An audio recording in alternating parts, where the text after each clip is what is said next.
ইয়া রাব্বাল আলামিন, আমাদের অনেক মুরব্বী ভাইদের কথা আমাদের সেনা ইব্রাহিম বলেছেন, তারা অসুস্থ। যারা অসুস্থ আছেন, বাসায় ঈদের নামাজ পড়তে আসতে পারেননি, বা ঈদের নামাজেও দেখেন বেশ কিছু মুসাল্লি কষ্ট করে এসেছেন।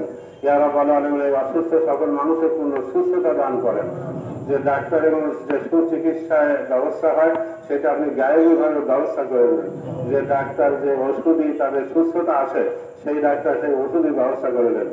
ইয়া রাব্বাল আলামিন, যারা হজ করতে গিয়েছেন, আমাদের এই দেশবাসী এলাকাবাসী, সারা বিশ্বের সকল মুসলমান মহিলা এবং পুরুষ, তাদের হজ এবং উমরাকে কবুল করুন। তারাও কুরবানি করেছেন, আমরা কুরবানি করতে যাচ্ছি, তাদের কুরবানি কবুল করুন, আমাদের কুরবানিও কবুল করুন। যাবতীয় বাধা বিপত্তি দূর করে দেন।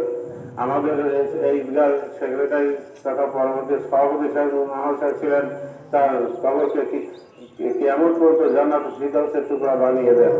এবং এমনিভাবে আমাদের মৌলানা নিসারউদ্দিন সাহেব, ফুলমিয়া মৌলভী সাহেব সহ যারা এই ঈদগাহ ইমামতি করে গেছেন, আমাদের পূর্বপুরুষরা, তাদের কবর আজ কিয়ামত পর্যন্ত মাফ করে দেন, তাদের জান্নাতুল ফিরদাউস নসিব করুন।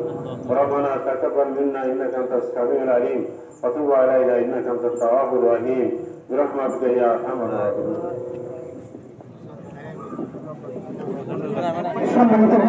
সকলকে আমাদের পক্ষ থেকে